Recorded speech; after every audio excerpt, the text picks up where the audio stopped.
This is an article from the Faith Life Study Bible, and the title is Calendars in Old Testament Times. The calendar was important in the ancient world for regulating agricultural, religious, and legal activities. A version of the lunar calendar is commonly used throughout the ancient Near East. This lunisolar calendar was integral to Israelite culture and is reflected in the writing of the Old Testament. The new year usually occurred in the spring as the beginning of the growing season, with the month of Nisan, March or April. The Passover occurred in the first month, so its commemoration was linked to the observance of the beginning of the year, Exodus 12:2 states, "This month shall be the beginning, the month is for you. It is to be the first month of the year to you." The Feast of Trumpets will occur during the seventh month, or Tishrei, September or October. See Leviticus 23:23-25.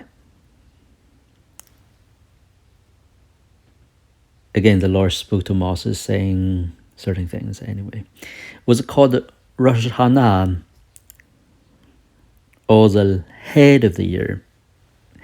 It marked the end of the agricultural year compared to Exodus 34:22. The beginning of the month was reckoned by the first visible crescent of the new moon. The lunar month was 29 to 30 days long, and 12 lunar months added up to 354-day lunar year. Because of variations on when the new moon might first become visible in different places, the rabbinic work Mishnah established that the observance of the new moon in the Palestinian region would be the official start of the month. But the Old Testament and New Testament use the lunar months for the dates of events, but sometimes different names appear for the months in the Bible. The Babylonian names appeared most commonly, which seem to have been adopted after the exile, post 538 BC. Canaanite names appear for 4 of the months in pre-exilic context. See Exodus 13:4, 1 Kings 6:1, 6:38, 8 chapter, and verse 2.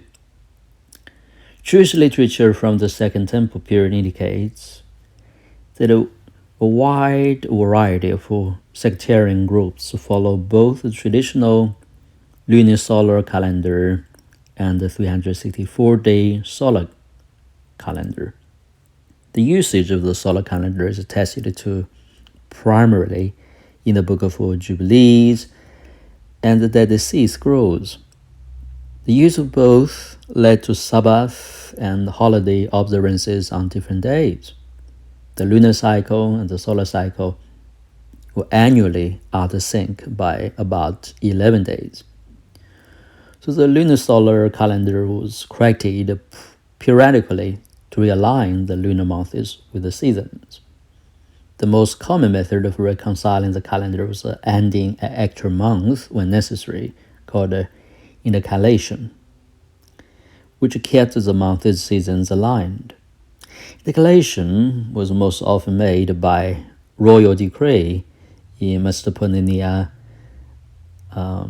until around 500 BC. During the Persian period, a mathematical formula was developed for intercalation based on the correspondence between 19 solar years and 235 lunar months. 7 months were intercalated for every 19-year period.